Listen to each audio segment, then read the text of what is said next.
Disclaimer: the experiences I'll be discussing are not topics that I would ever claim to be an expert of. However, even though I don't fully understand the how and why, I know these experiences have been a very real part of my nearly everyday life.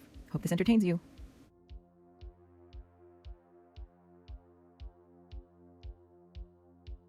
Greetings, fellow beings. So in the last video, I started to scratch the surface of what it's like for me to be around other humans, and why it can be draining, most of the time. We all have a unique blend of colors and scents, which I refer to as flavors.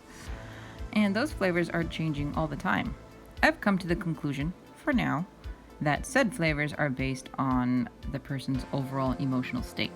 So take a spicy person. They're always going to be spicy because that's who they are, always ready to throw proverbial hands. Yet they can be spicy and cold when they're like in the midst of a depression low.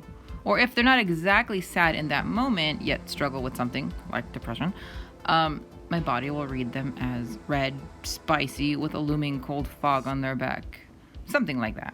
In contrast, there are also humans that are just like a ray of sunshine. They're sweet and bursting with positivity. Although, to be honest, that also can be a bit much. Others can have this glowing golden aura around them. Usually it's on like a person who's a combination of being an honorable human and they're in a position of authority. It's like you can tell who protects their own for the right reasons. Then there are times where I have no idea what I'm feeling. Needless to say, it's uncomfortable. Or at first I feel too comfortable and then that makes me uncomfortable. Does that make sense? God, why is living so weird? It's a tad more complex than that. Please forgive me. I'm really doing my best here to break it down to comprehensible slices. As mentioned before, I am still trying to fully understand it myself. Or maybe, possibly, this is my body's way of interpreting the world around me for me and my own safety. Like a dog. Or maybe like subtitles. Because it's not always useful. I don't need to know when someone is aroused looking at something. I don't believe this is a rare thing. I just think a lot of people tend to brush stuff like this off to the side. Or maybe they don't even realize they're experiencing it. I mean, come on, talking about stuff like this isn't quite the norm anymore. Even in spiritual places, for instance like church. And again, like I said, these experiences don't happen all the time. It's often, but not incessant.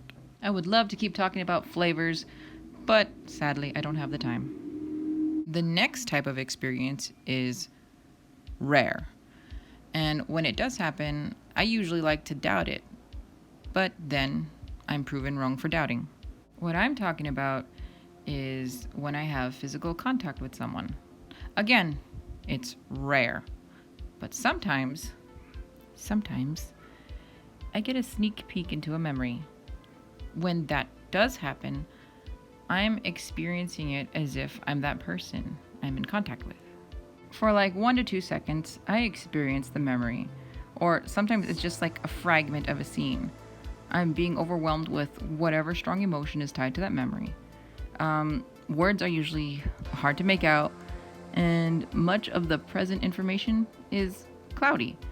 When it's over, it feels like 30 minutes have gone, yet it's been a couple of seconds.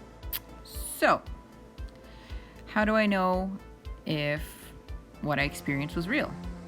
Well, first, I'll go alone to pray. It's intense. I need to clear my mind. And sometimes I just need to be alone and cry to process it. And when I'm not a wuss, I'll go ask. Even though I'm afraid to be wrong, I've still gone to ask to confirm. And most of the time, my interpretation of what I felt has been correct. And even then, I'll only butt in if what I felt was intense, like a cry for help.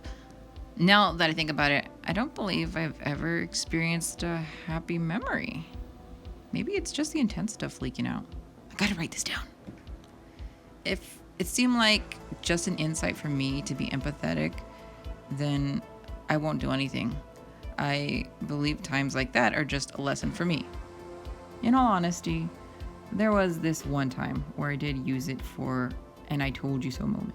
I'm not proud of it, but it did get certain people to not hug me anymore. Of course, I've also been wrong. I'd like to think that during those times, it was due to my bias towards that person or maybe my emotional state. Maybe it was just PMS week. Whatever the reason may have been, I admit that I have read things wrong. Maybe that's what a lot of people that experience this are afraid of. Another point is, even though it may seem like an advantage with the flavors and all, it isn't. I've been duped. People with high charisma can trick me the first meeting if I have my guard down. But watch your back the next meeting. I'm just kidding. So there you have it. That's part 2. I don't think I'll be needing a part 3 anytime soon. I feel like I've been loaded enough. I'm good. Hope you enjoyed this drawing of this girl named Fried Chicken. If you were on the stream, you know why she's named Fried Chicken. Once again, thank you for clicking on this video. Thanks for listening to me ramble. And as always, thanks for watching. Laters.